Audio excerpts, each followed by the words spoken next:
वडील नेहमी आजारी राहायचे, म्हणून मुलगा त्यांना एका खोलीत बंद करून विदेशात निघून गेला. परंतु जेव्हा 6 महिन्यांनी तो परत आला, तेव्हा त्याने घरात जे पाहिले ते पाहून त्याला धक्काच बसला. त्याचे हातपाय थरथर कापायला लागले. त्याला अचानक खूप घाम फुटला व त्याचे सर्व कपडे घामाने ओले झाले. प्रकाशराव त्यांच्या संपूर्ण कुटुंबासह पुण्यात राहत होते. आधी ते मुंबईत एका छोट्या वस्तीत राहत असले तरी आता ते पुण्यात येऊन स्थायिक झाले होते. त्यांना एक मुलगा शिवाजी व सून सोनाली एवढेच त्यांचे परिवार होते. शिवाजी 4 वर्षाचा असताना प्रकाशरावांच्या पत्नीचे निधन झाले. त्यांची पत्नी सुनंदाबाई दुसऱ्यांदा आई होणार होती. बाळंतपणातच तिचा मृत्यू झाला आणि या बाळाचाही मृत्यू झाला. त्यांच्यावर अंत्यसंस्कार केल्यानंतर प्रकाशराव आपल्या एकुलत्या एक मुलासोबत आणि वृद्ध आईसोबत मोठ्या कष्टाने राहू लागले. त्यांच्या आईचे सुद्धा वय झाले होते. ती सुद्धा म्हातारी झाली होती. ती त्यांच्या मुलाची व नातूची जमेल तशी काळजी घ्यायची. प्रकाशरावांची सरकारी नोकरी होती. त्या नोकरीतून ते आपले घर खर्च भागवत होते. ते घर व्यवस्थित चालवत असले तरी एक गोष्टीची कमी होती, ती म्हणजे त्यांच्या बायकोची खूप आठवण येत होती. त्यांचा मुलगाही आईसाठी रात्रंदिवस रडायचा. म्हातारी आजीसुद्धा त्या मुलावर खूप प्रेम करायची. एके दिवशी त्या आपल्या मुलाला प्रकाशरावाला म्हणाल्या, बेटा, मी किती दिवस जगणार आहे. या मुलाला आईची माया लावणारी कुणीतरी असावी. या मुलाला आईची गरज आहे. तू दुसरे लग्न का करत नाहीस. प्रकाशराव प्रत्येक वेळी लग्नाच्या विषयावर आईसोबत बोलणे टाळायचे आणि म्हणायचे, अगं आई, तू विनाकारण काळजी का करतेस. तू आहेस ना. तू कुठे जाणार आहेस. तू आहेस आमची काळजी घ्यायला. अरे आई, तू आहे, शिवाजी आहे, मी आहे, मग कुठे कोणाची कमी आहे. आमचा परिवार पूर्ण आहे. खरं तर प्रकाशरावांना त्यांच्या आईसोबत असताना कोणाचीच उणीव भासत नव्हती, पण नियतीला काही वेगळेच मान्य होते. एके दिवशी त्यांच्या आईला हृदयविकाराचा झटका आला आणि त्यांचा मृत्यू झाला. आता मात्र प्रकाशराव आणि त्यांचा मुलगा एकटे पडले होते आणि ते त्या घरात एकटेच राहत होते. तसे ते 3 भाऊ असले तरी तिघेही आपापल्या बायकांना घेऊन वेगळे राहत होते. त्यांच्या घराची वाटणी झाली होती आणि आई प्रकाशरावांच्या वाट्याला आली होती. त्या आईचे आज निधनही झाले होते. त्यांची पत्नी तर अगोदरच त्यांना सोडून गेली होती. आता आईच्या जाण्याने प्रकाश पूर्णपणे एकटे पडले होते. मुलाचे संगोपन करणे त्याच्यासाठी खूप कठीण झाले होते. दररोज आपल्या मुलाला शाळेत सोडून प्रकाशराव दिवसभर पत्र वाटायचे आणि संध्याकाळी लवकर धावत घरी यायचे आणि आपल्या मुलांसोबत राहिलेला वेळ घालवायचे. देवाच्या कृपेने त्यांचे शेजारीही दयाळू होते आणि त्यांच्या अनुपस्थितही त्यांच्या मुलाची काळजी घेत होते. त्याला जेवू घालत होते, त्याला सांभाळत होते. असेच दिवसामागून दिवस जात होते. पण दिवसेंदिवस प्रकाशरावांच्या अडचणीही वाढत होत्या. एके दिवशी त्यांचा भाऊ आणि वहिनींनी त्यांना लग्न करायचा सल्ला दिला, ज्या गोष्टीसाठी प्रकाशरावांनी नेहमी नकार दिला होता, पण आज तीच त्यांना योग्य वाटत होती. त्यांनी विचार केला की शिवाजीला एकटे सोडून मी किती दिवस कमावणार आहे आणि किती दिवस कामाला जाणार आहे. त्याची काळजी घेण्यासाठी त्याला खरंच आईची गरज असावी. मी शिवाजीची अशी काळजी घेऊ शकत नाही. त्याला चांगले संगोपन देऊ शकत नाही. मी त्याच्या जीवनाशी का खेळतोय. असा विचार करून प्रकाशरावांनी आपल्या भावाला चांगली मुलगी बघायला सांगितली. त्यांच्या भावानेही त्यांच्या समजुतीनुसार चांगली मुलगी पाहिली आणि प्रकाश, त्या मुलीला जाऊन बघून ये आणि सोयरीक पक्की करून घे असं सांगितले. पण ज्या दिवशी प्रकाशराव मुलगी बघायला जाणार होते, त्याच दिवशी अचानक वर्तमानपत्रात त्यांनी एक प्रसंग वाचला. त्यात लिहिले होते की एका अमुक माणसाची पहिली बायको वारली होती, म्हणून त्याने अमुक मुलीशी दुसरे लग्न केले. लग्न झाल्यावर ती त्याच्याबरोबर चांगली राहिली. मुलांवरही खूप प्रेम करायची, पण हा सगळा दिखावाच होता. हळूहळू तिने तिचे खरे रंग दाखवायला सुरुवात केली. पतीच्या गैरहजेरीत ती त्या 3 मुलांवर अत्याचार करू लागली. हळूहळू तिने 2 मुलांना बदडून मारून टाकले आणि तिसरा मुलगा, जो सर्वात मोठा होता, तिने त्याच्यावर इतर 2 मुलांचा खून केल्याचा आरोप केला आणि त्या गरीब मुलानेही भीतीने हे मान्य केले आणि त्याला तुरुंगात टाकण्यात आले आणि तो सध्या बालसुधारगृहात आहे. ही बातमी वाचून प्रकाशरावांच्या अंगावर रोमांच उभे राहिले. त्यांनी लगेच लग्न न करण्याचा निर्णय घेतला. त्यांना आतून भीती वाटत होती, कारण त्यांनी अगोदरच जीवापेक्षा प्रिय असलेल्या आपल्या पत्नीला गमावले होते. शिवाजी त्यांचा एकुलता एक मुलगा होता आणि आता आपल्या एकुलत्या एक मुलाला त्यांना गमवायचे नव्हते. एका प्रेमळ आईप्रमाणे त्यांचे हृदय वितळू लागले आणि त्यांनी लग्न न करण्याचा निर्णय घेतला. काही दिवसात त्यांची बदली नाशिक येथे झाली आणि त्यांनी गावातली आपले जुने घर विकून ते पुण्यात राहायला गेले आणि ते पुण्यामध्ये त्यांचे आयुष्य जगू लागला. हळूहळू त्यांचा मुलगाही मोठा होऊ लागतो. शिवाजी मोठा होतो, तोही अभ्यास करून कामाला लागतो आणि तो त्यांच्या ऑफिसमधल्या सोनाली नावाच्या मुलीच्या प्रेमात पडतो. हा प्रकार त्यांनी वडिलांना सांगितला. प्रकाशरावांनीही यासाठी सहमती दर्शवली, जेणेकरून त्यांच्या मुलाला संपूर्ण जगाचे सुख मिळावे, तो सदैव आनंदी राहावा. म्हणून प्रकाशरावांनी आपल्या मुलाचे लग्न त्यांच्या आवडीच्या मुलीशी लावून दिले. आता त्यांची सून सोनाली त्यांच्या आधुनिक युगातली मुलगी होती. तिला तिच्या मनाप्रमाणे राहायला आवडायचे, की प्रत्येक गोष्टीत कुरकुर करायची, पण ती शिवाजीला खूप प्रिय होती. शिवाजीचं तिच्यावर खूप प्रेम होतं. असेच दिवस जाऊ लागले. प्रकाशरावांना सुनेचा स्वभाव थोड्या प्रमाणात खटकत होता, परंतु त्यांना यात काहीही अडचण नव्हती. त्यांना वाटायचं की ती लहान आहे, काही हरकत नाही. जोपर्यंत माझे हातपाय काम करत आहेत तोपर्यंत मी माझे काम स्वतः करू शकतो. आणि राहिली गोष्ट सुनबाईंची, तर ते तिचं स्वतःचं आयुष्य आहे. तिला हवं तसं ती जगू शकते. सर्व काही त्यांनी त्यांच्या मुलावर आणि सुनेवर सोडलं होतं. एक प्रकारे त्यांचे कुटुंब सुखी जीवन जगत होते. घरात कोणत्याही प्रकारची चिंता नव्हती. पण एके दिवशी घरातील सुखाला कोणाची तरी दृष्ट लागली. कदाचित असेच घडले असावे. त्यांच्यासुद्धा आनंदाला कोणाची तरी नजर लागली. एक दिवस सोनालीने बाथरूममध्ये कपडे धुतले, पण ती तिथून साबण काढायला मात्र विसरली आणि तो साबण बाथरूमच्या फरशीवरच पडून राहिला. पाणी आल्यानंतर ते सर्व बाथरूममध्ये पसरले होते आणि नकळत प्रकाशराव अंघोळीसाठी बाथरूममध्ये गेले होते. अचानक त्यांचा पाय बाथरूमच्या फरशीवर पडलेल्या साबणाच्या वडीवर आदळला आणि ते पाय घसरून पडले आणि लगेच बेशुद्ध झाले. जेव्हा ही गोष्ट शिवाजी आणि सोनालीला कळाली, तर त्यांनी घाईघाईत त्यांना उचलले आणि हॉस्पिटलमध्ये दाखल केले. 2 दिवस ते बेशुद्ध अवस्थेत होते आणि तिसऱ्या दिवशी जेव्हा ते शुद्धीवर आले, तेव्हा त्यांचा एक हात आणि एक पाय आणि चेहऱ्याची एक बाजू अर्धांगवायू झाल्याचे कळाले. आता तर तोंडातून आवाजही निघत नव्हता. प्रकाशरावांना काही बोलताही येत नव्हते. त्यांनी त्याचा एक हात आणि एक पायही उचलता येत नव्हता. हे पाहून त्यांच्या डोळ्यातून अश्रू वाहू लागतात. आधी शिवाजीने त्यांना धीर दिला. बाबा, रडू नका, आम्ही आहोत ना, आम्ही तुमची सेवा करू. पण ते म्हणतात ना, की कोणी आजारी पडल्यावर 1 दिवस, 2 दिवस, 3 दिवस, 4 दिवस सर्वजण त्यांची सेवा करतात. परंतु हळूहळू त्या व्यक्तीला त्या माणसांचा कंटाळा येऊ लागतो, त्यांचा तिरस्कार होऊ लागतो. मरेपर्यंत निस्वार्थीपणे सेवा करणारे फार कमी लोक असतात. शिवाजी म्हणाला तर होता की आम्ही तुमची चांगल्या प्रकारे सेवा करू, पण आता ती पूर्ण केली तेव्हा ना. प्रकाशरावांना त्यांच्या घरी आणले. 2-4 दिवस हळूहळू निघून जातात. त्यांची सून आणि मुलगा मिळून त्यांची सेवाही करतात. हळूहळू सुनेला त्यांच्या सेवेचा कंटाळा येऊ लागतो. त्यांची घाण पुन्हा पुन्हा साफ करून ती कंटाळली होती. त्यांना पाहून तिला उलटी व्हायची. ती त्यांच्यापासून दूर पळायची. हळूहळू सोनालीने सासऱ्यांची सेवा करणे बंद केले आणि सर्व जबाबदारी तिच्या नोकरावर दिली. नोकर हा नोकरच असतो. तो काय करणार? वेळ मिळेल तितकी त्याची सेवा करायची, मग इतर कामात व्यस्त व्हायचे. त्याने दुसरे काम केले नाही तर सोनाली त्याला शिव्या देऊन दिवसभर त्याच्या मागे किरकिर लावायची आणि संध्याकाळी शिवाजी घरी यायचा तेव्हा ती त्याचे जगणे कठीण करून ठेवायची. ती त्याला वडिलांच्या गोष्टी सांगून फटकारायची आणि वारंवार तुझा बाप असा, तुझा बाप तसा असे म्हणायची. बायकोच्या बोलण्याने शिवाजीही वैतागला होता. वडिलांची सेवा करून, घाण साफ करून त्यालाही त्रास होत होता. प्रकाशरावांना त्यांची अवस्था पाहून रडावेसे वाटत होते. माझा मुलगा आणि माझी सून सेवा करतील असे त्यांना वाटले, पण घडले काही वेगळेच. आता मुलगा आणि सुनाला ते ओझे वाटू लागले होते. ते त्यांना कचऱ्यासारखे वागवत होते.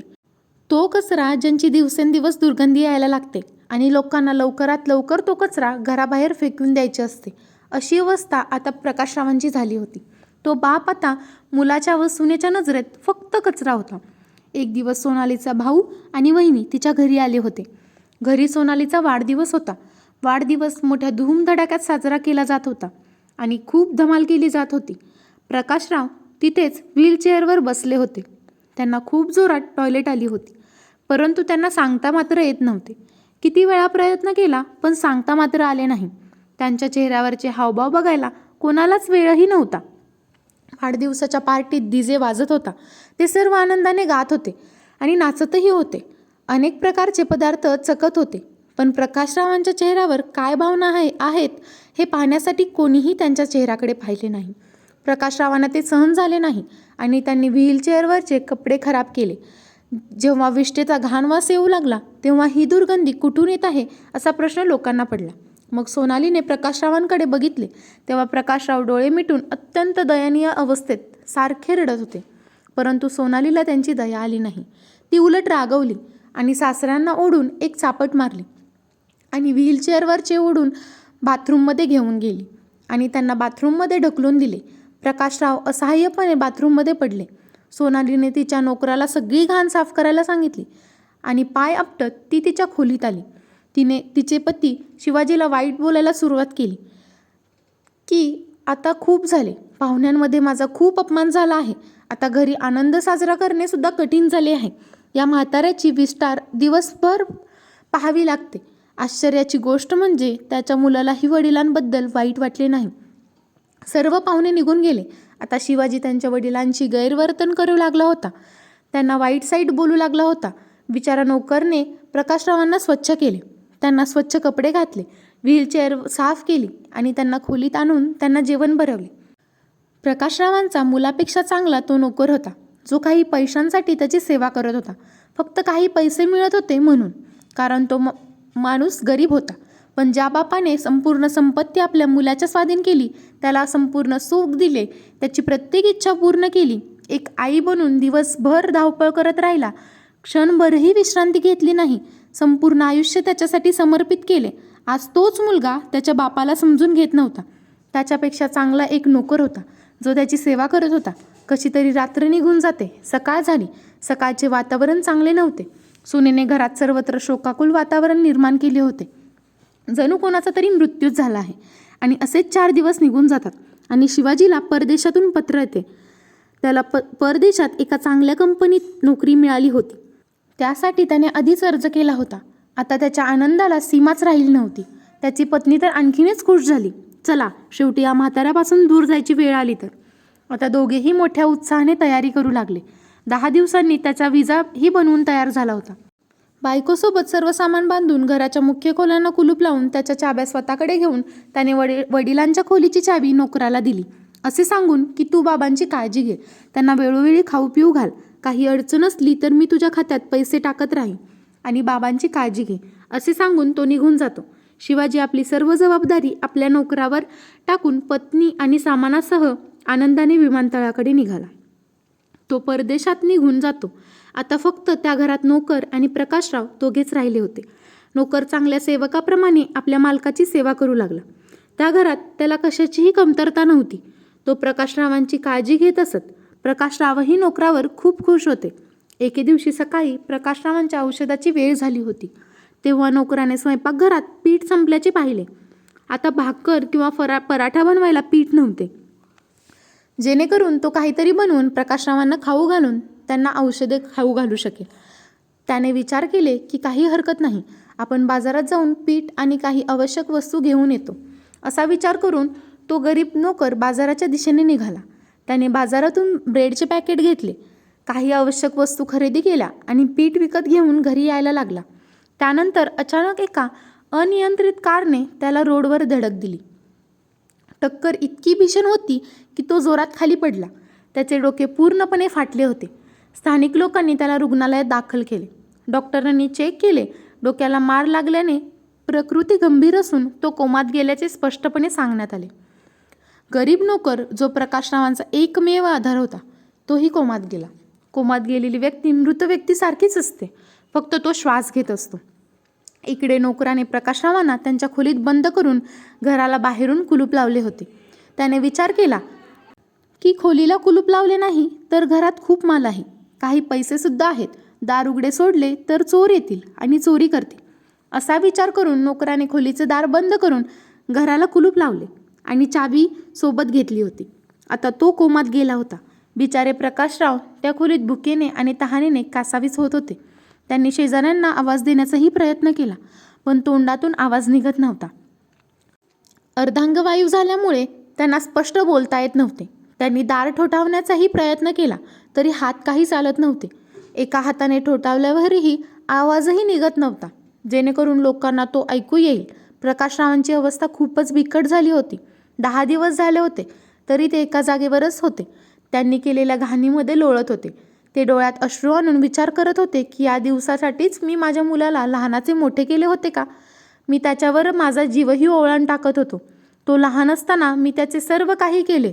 त्याला आईची कमी भासू नये म्हणून मी त्याला काहीच कमी पडू दिले नाही. आणि आज तोच मुलगा मला या अवस्थेत एकट्याला सोडून निघून गेला. जर मी दुसरे लग्न केले असते तर आज माझ्या बायकोने या अवस्थेत माझी सेवा तरी केली असती. हे सर्व विचार करून त्यांना खूप रडू येत होते.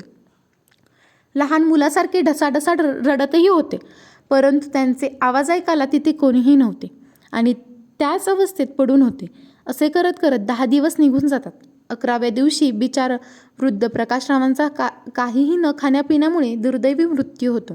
आणि आश्चर्याची गोष्ट म्हणजे कोणालाही काही कळाले नाही की प्रकाशराव हे जग सोडून गेले आहे आणि त्यांचा इतका वेदनादायक मृत्यू झाला आहे हे कोणालाच माहीत नव्हते. प्रकाशरावांचे निधन होऊन 6 महिने झाले होते. 6 महिने तो मृतदेह त्या बंद खोलीत होता. आजूबाजूचे शेजारीही त्यांच्या घरी येत जात नव्हते. अशा परिस्थितीत त्यांना कोण बघणार होतं? इकडे शिवाजीचे सोनालीसोबत भांडण झाले. सोनाली दुसऱ्या माणसाच्या चक्करमध्ये पडली होती. ही गोष्ट जेव्हा शिवाजीला माहीत पडली तेव्हा तो सोनालीला खूप भांडला आणि दोघांनी विभक्त होण्याचा निर्णय घेतला. आता शिवाजीला आपल्या वडिलांची आठवण खूप येत होती. म्हणून शिवाजी रोज तो आपल्या घरी फोन करत होता, परंतु त्यांच्या वडिलांचे फोन लागत नव्हते. शिवाजीने कितीतरी वेळा त्यांच्या नोकरालाही फोन लावण्याचा प्रयत्न केला, परंतु त्या नोकराचा फोनसुद्धा स्विच ऑफ येत होता. शिवाजीला कळत नव्हते की काय करावे. सोनालीने त्याला सोडून दिले होते. आता त्याला एकटे राहणे जड जात होते. तेव्हा त्याला आठवले की आपले वडील संदा आपल्यासाठी नेहमी एकटे राहिले आणि त्यांनी माझ्यासाठी दुसरे लग्नही केले नाही. त्यांच्या मनात आले असते तर त्यांनी दुसरे लग्न करून स्वतःचा संसार थाटला असता, परंतु मला कष्ट होऊ नये म्हणून त्यांनी एकटे राहण्याचा निर्णय घेतला आणि माझ्यासाठी मरमर राबले. आणि मी त्यांच्यासाठी कठीण वेळेमध्ये त्यांना एकट्याला सोडून परदेशात निघून आलो. माहीत नाही माझे वडील कसे असतील. नोकर त्यांच्यावर नीट लक्ष ठेवत असेल की नाही. माझा कोणाशीच कॉन्टॅक्ट होत नाही. बाबांना बोलून 6 महिने झाले आहे. त्यांचा फोनसुद्धा लागत नाही. त्याने विचार केला, आता आपणच पुण्याला जाऊन बाबांना भेटायचे. आणि 6 महिन्यानंतर शिवाजी आपल्या देशात परत आला. जेव्हा तो त्यांच्या घरी आला तेव्हा त्याला सर्व काही विचित्र वाटले. त्याचे घर अगदी निर्जन आणि ओसाड, धुळीनं माखलेले होते. त्याच्या नोकराचाही पत्ता नव्हता. सगळ्यात आधी तो त्याच्या वडिलांच्या खोलीकडे जातो. मग त्याला दिसले की वडिलांची खोली बाहेरून बंद आहे. कुलूप बंद आणि घराच्या आतून काहीतरी वास येतो. त्याला काहीच समजत नव्हते. त्याने एका मोठ्या दगडाने खोलीची कुलूप तोडले. जेव्हा तो आत जातो आणि आतले दृश्य पाहतो तेव्हा त्याच्या हातातील वस्तू जमिनीवर पडतात आणि तो स्वतः जमिनीवर पडतो आणि मोठ्याने रडू लागतो. प्रकाशरावांचे मृत शरीर जे पूर्णपणे सांगाड्यात रूपांतरित झाले होते, जणू ते सांगाड्याच्या रूपात आपल्या मुलाची वाट पाहत होते. हे पाहून शिवाजीला खूप पश्चाताप होतो. त्याने केलेल्या कृत्याबद्दल त्याला खूप रडू येत होते. तो गुडघ्यावर बसून जोरजोरात रडत होता. पण आता रडून काय उपयोग? जे व्हायचे होते ते झाले. तो म्हणतो, बाबा, किती मोठी चूक केली मी खूप मोठा गुन्हा केला आहे. मी तुम्हाला एकटं सोडायला नको होतं. अशा नोकरीचा काय उपयोग? मी माझ्या वडिलांचा जीव घेतला. मला लाज वाटत आहे बाबा स्वतःवर. तुम्ही जिवंत असताना मी तुमची काळजी घेतली नाही. तुम्हाला एकटे सोडून निघून गेलो. माझ्यामुळेच तुमचा जीव गेला. असे म्हणत शिवाजी जोरजोरात रडत होता. परंतु अशा पश्चातापाचा काय फायदा? प्रकाशरावांचा जीव तर अगोदरच गेलेला होता. आपण कितीही रडलो, कितीही पश्चाताप केला तरीही गेलेला माणूस काही परत येत नाही. तर मग अशा पश्चातापाचा काय बरं फायदा? आपला माणूस जिवंत आहे तेव्हा त्याला जीव लावा. त्या व्यक्तीला मान सन्मान द्या. आजारपणी त्याची सेवा करा. त्यांना समजून घ्या. कारण आईवडील आपल्या मुलांसाठी खूप कष्ट घेत असतात. त्यांच्यासाठी मरमर राबतात आणि त्याच आईवडिलांचा शेवट इतका वेदनादायी का होतो? मित्रांनो, आईवडिलांना जीव लावला आणि त्यांना एकटे सोडले नाही तर या घटना नक्कीच कमी होतील आणि म्हाताऱ्या आईवडिलांचा दुर्दैवी मृत्यू होणार नाही. तर मग मैत्रिणींनो आणि मित्रांनो, तुम्हाला ही कथा कशी वाटली नक्की कमेंटमध्ये सांगा.